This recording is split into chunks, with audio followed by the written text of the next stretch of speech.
Hello! For my cognitive bias project, I created a blog about mood-congruent memory bias. This bias causes people to think of memories that match their current mood.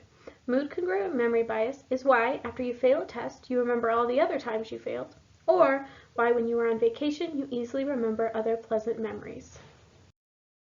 I chose this bias because many people experience this cycle of mood and memories, but may not understand how or why it happens. I hoped that the blog would improve people's understanding of the relationship between emotions and memories, and that this understanding would allow them to be compassionate to themselves and others when they get stuck in their feelings. However, before I can explain mood-congruent memory bias, there needs to be a basic understanding of how memory works. There are two types of memory, and memories are created in a three-step process.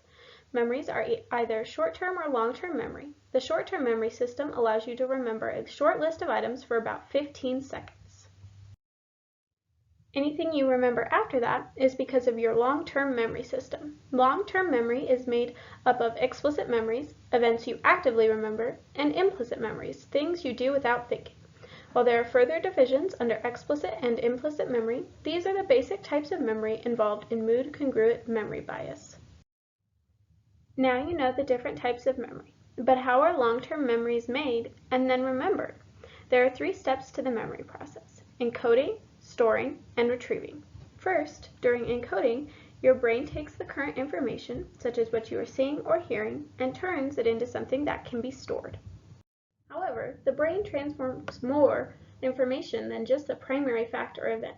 For example, when encoding a memory about opening a birthday present, your brain will encode the birthday present and other information, such as how excited you felt or the smell of the cake baking. This combined information from our senses and environment is transformed into a memory.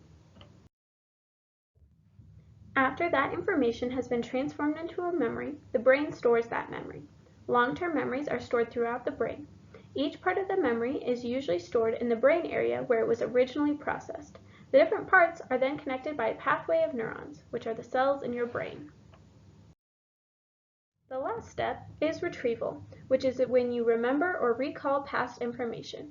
While occasionally the retrieval process fails us, like when a word is on the tip of your tongue, the brain is usually able to remember the information stored away. As I mentioned earlier, when each memory is being created, there are multiple parts that get encoded. These multiple pieces, the event, emotions, senses, and surroundings, allow you to access that memory easier. For example, you may smell cookies baking, and suddenly you're a kid again baking with grandma. Mood-congruent memory bias involves one of these pieces, emotions. Emotions can cause us to recall certain types of memories. If your current emotion matches the emotion you experienced during encoding and storage, you are more likely to remember the information in that memory.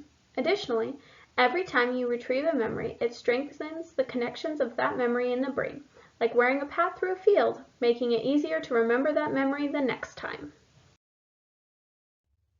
With an understanding of how emotions and memory are intertwined, we are now going to explore what mood-congruent memory bias looks like in real life.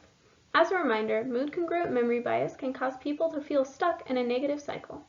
A bad mood brings up negative memories, which then worsens their mood. COVID-19 has revealed how mood-congruent memory bias can work in real life. The anxiety caused by the unknowns of this pandemic is causing people to remember past events that were also anxiety-producing. Have you seen any examples around you of people's current mood influencing the memories that they are remembering? However, COVID-19 is an extreme situation. So what about just an average bad day? Researchers have found that for most people, an average negative mood actually brings up positive memories. This is likely a way the brain regulates mood. Even though mood-congruent memory bias doesn't always happen, it is helpful to understand how it works for when we do experience it. Understanding mood-congruent memory bias is also important for our understanding and treatment of depression. Depression is a disorder with a variety of symptoms that causes general feelings of sadness and a loss of interest in previously fun activities. Depression changes the way the brain functions, including changes in attention, self-perception, and memory. Individuals with a history of depression are more likely to interpret events in a negative way. Their negative interpretation causes them to form more negative memories than someone without depression. Having more negative memories accessible can cause mood congruent memory bias to happen more often and more severely for individuals with depression. Individuals with a history of depression are also more likely to ruminate, which is when someone continually thinks about negative experiences. As I mentioned earlier, each time you retrieve a memory, you strengthen that memory pathway, like wearing a path in a field. Individuals who ruminate are frequently accessing those negative paths. Since individuals who ruminate are frequently accessing those negative pathways, their brain is strengthening those pathways. Those negative pathways are then easier to get to, causing mood congruent memory bias to happen more often. It is important to note that this is something that happens without someone's awareness and they do not have control over it.